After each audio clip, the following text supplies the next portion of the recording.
So, I want to welcome you, David. It's a real pleasure to have you. I've been sort of following your work on and off for the last few years, and have keep on having people making recommendations, saying, "Do you know David Drake? You need to talk to David Drake."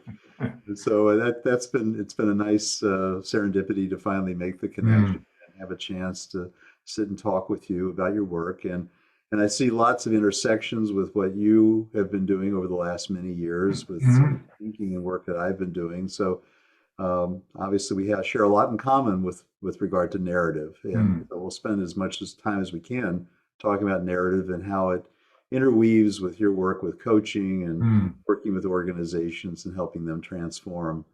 Um, so you've got this wonderful concept called narrative coaching, mhm. and I have a feeling it has long tendrils back into your graduate school days. And Yeah. what was your graduate degree in? I have three graduate degrees. The first one was in theology, but the second two were in organizational development and human and organizational systems. Okay, wonderful. So what got you interested in narrative? What was the spur or the motivation or the something you came across and Mm. said, "Oh, there's something here that's really essential to the work that I'm doing." Well, for a lot of reasons, when I was younger, I read a lot. I often won the award in my school for most books read, and I just loved being transported into other places. And I grew up in kind of a middle class or upper middle class white neighborhood, and we didn't really travel much. And so it was a great way just to kind of through story to open up a whole other worlds and to see yourself in different characters and different locations. And then I another big turning point was recognizing that my parents really were unable to often talk about their own experience. And even when their parents died, I never saw them cry. They never talked about their parents or the death and what it meant to them ever, which again wasn't necessarily that uncommon back then. But I realized um, how important it is for people to be able to share. And so I realized the cost to all of us as a family when we could not talk about things that were important to us.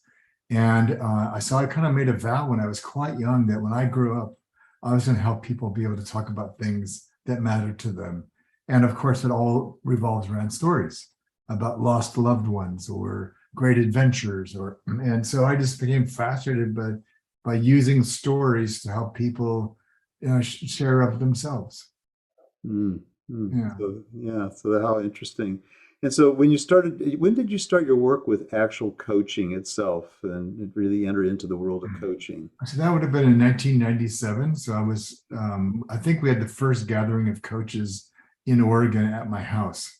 And I'd gone to a seminar on coaching. I didn't really know what it was, but I didn't really, frankly, like a lot of the coaches at the time, but I loved the guy that presented and saw it as a nice combination of therapy, training, development, a lot of things I'd been training in, and found my niche mostly in using coaching as a framework and a process by which managers and leaders could do a more effective job with their team. So I spent a lot of time developing coaching skills programs for organizations, particularly in the public service, healthcare, and education sectors.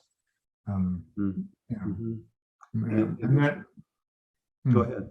No, I was saying, and the actual narrative coaching itself came as a way of trying to recoup my investment in my PhD.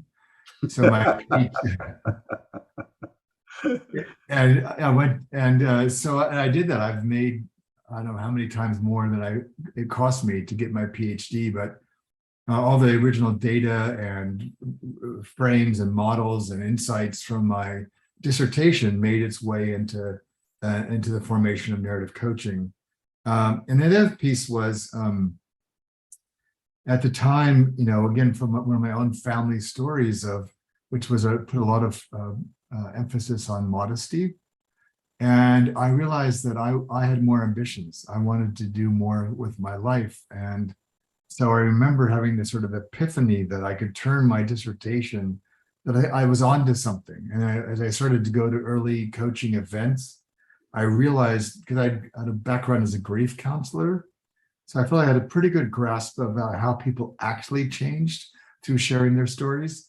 And it wasn't, and the coaching felt a bit artificial to me, like we're going to take them through this process as if life went like that. And my experience, life did this. And so so narrative coaching was born in part to lay a claim to something that is unique in the world. And I've spent the last 20 some odd years writing about it and teaching it all over the world to really lay claim to a different approach to coaching. Mm-hmm. Mm-hmm. Yeah. Fabulous. Fabulous. You speak in your work about the longer social narrative Mm. which we develop as we develop and grow, and what is it about that social narrative which is so crucial to understanding ourselves? Well, I think one of the drawbacks to coaching is that it was overly wedded to psychology from the very beginning. Mm-hmm. And therefore was often a very individually oriented approach.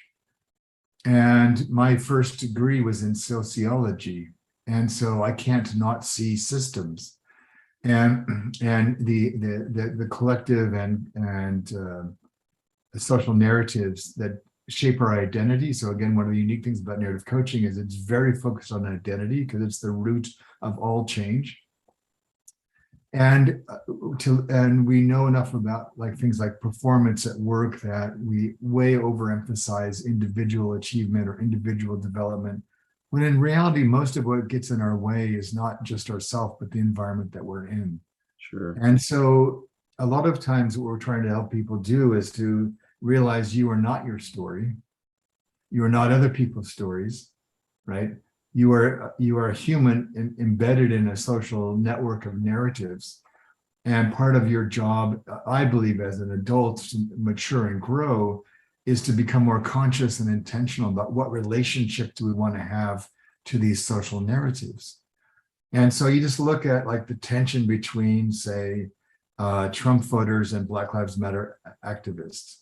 At one level, they each have this sort of sense of anxiety around their identity and their place in society and how they're going to be with that. And their needs often clash with each other because they perceive their opposites, but they're actually all trying to pursue, how do I manifest my identity or my aspirations in my life, personally and collectively. And so again, things like coaching, I'm finding more and more limited because we're only focused on the individual or even a team of people, but then again, as individuals, and not looking at the broader landscape or environment in which these stories exist.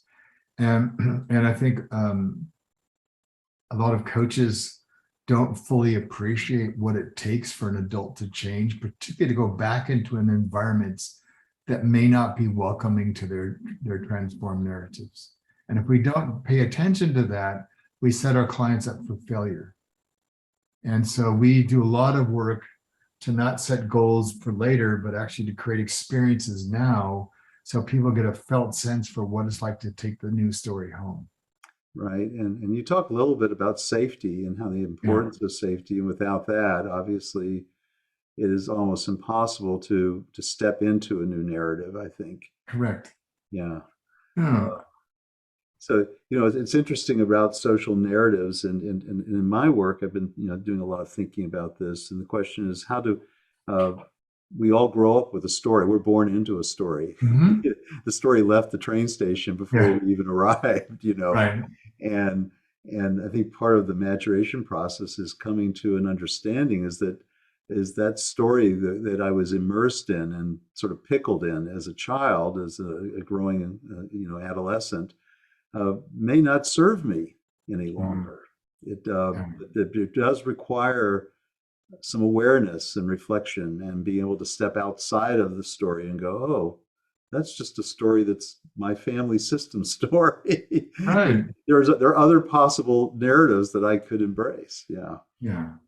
And the easiest way to see that, Richard, is to think about stories in families. And so say, well, we had 5 people in my family.